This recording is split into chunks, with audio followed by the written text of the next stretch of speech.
Country detail का custom module बना रहे थे। ठीक है, उसका हमको सेकेंड फेज कंप्लीट करना था। सेकेंड फेज में हम लोगों को क्या करना था कि हमारा जो कंट्रोलर वाला पेज है, उस पेज के ऊपर हम ये चाह रहे थे कि यहाँ पर हमको जो डेटा है, यानी कि जो कंट्री है उसकी करेंसी भी दिखे। तो देखिए मैंने इसको इम्प्लीमेंट किया। आप यहाँ पर आप शो करेंसी, इस पे आप होवर करेंगे तो आपको टूल टिप के अंदर वो कंट्री की करेंसी दिखेगी। अगर एग्जांपल के लिए अगर मैं इंडिया की बात करूं, तो यहाँ पर इंडिया आपको दिखाई दे रहा है। इंडिया, वन सेकेंड, ये है हमारी कंट्री इंडिया। इंडिया,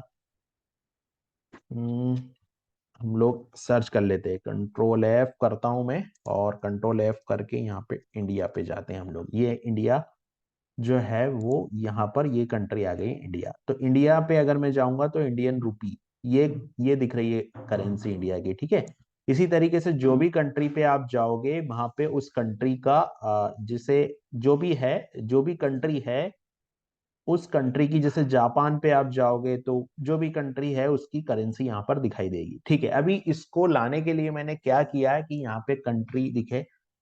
तो देखिए इसके लिए एक सीएसएस की जरूरत थी। तो मैंने सबसे पहले तो एक लाइब्रेरी बनाई मेरे मॉड्यूल में। यहाँ पे मैंने जो है वो एक लाइब्रेरीज डॉट वाईएमएल बनाई और उसमें एक सीएसएस फोल्डर बनाया, है ना।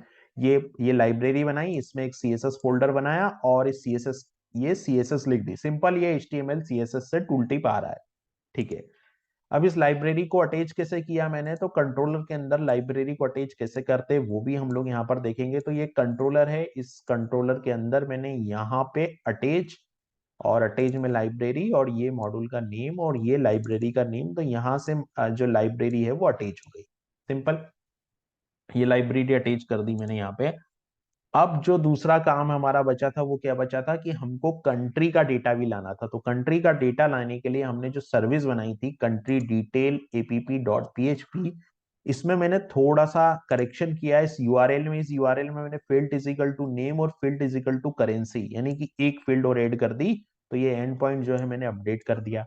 अभी मेरा जो एंड पॉइंट अपडेट हो गया, तो एंड पॉइंट अपडेट हो जाने के बाद में ट्राई के अंदर जो रिस्पॉन्स आया, उस रिस्पॉन्स में ये जो डेटा आ रहा है, इस डेटा में एक और फील्ड आई, और वो फील्ड थी कंट्री। तो कंट्री के अंदर तीन फील्ड आ रही थी, कंट्री का कोड और कंट्री की करेंसी, इस तरह से। तो मैंने क्या किया, कंट्री करेंसी में यहाँ पर मैंने नेम किया। आप चाहें कि वो सिंबल आए, जैसे रुपी का सिंबल दिखे, तो वो भी हम लोग ला सकते हैं, लेकिन फिलहाल यहाँ पर मैंने नेम लिखा है। जो भी डेटा चाहिए वो हमको यहाँ से मिल जाएगा, ये फील्ड अपडेट करके, और फिर यहाँ पर हमको उस डेटा को पेस्ट करना पड़ेगा।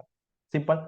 तो इस तरीके से हम लोग यहाँ पर जो है वो टूल टिप, ये टूल टिप के लिए मैंने यहाँ पर फॉर्मेटर मार्कअप लिया, ये डिव लिया। डिव के अंदर at the rate tool tip जो है वो जो भी वैल्यू यहाँ पर आएगी वो यहाँ रिप्लेस हो जाएगी। और ये वाले जो टैग, ये वाला जो टैग है, इसके अंदर जो भी वैल्यू है वो टूल टिप पे शो करेगी जब आप माउस होवर करेंगे। तो यहां से आपने डेटा को प्रिंट करा दिया, तो यहाँ से डेटा जो है वो रिटर्न हो गया। डेटा रिटर्न हो गया, तो अभी हम लोग यहाँ जाएंगे तो हमको यहाँ पे कंट्री जो करेंसी है वो शो होने लगेगी। तो इस तरीके से मैंने करेंसी को ऐड किया है। करेंसी के साथ साथ और भी डिटेल है, जैसे अगर आप कैपिटल चाहें तो वो भी ला सकते हैं। अभी देखिए करेंसी वाली फील्ड में तीन चीज आ रही है। यहाँ पर करेंसी में आप देखोगे तो कोड भी आ रहा है और सिंबल भी आ रहा है। तो सिंबल भी हम लोग ला सकते हैं।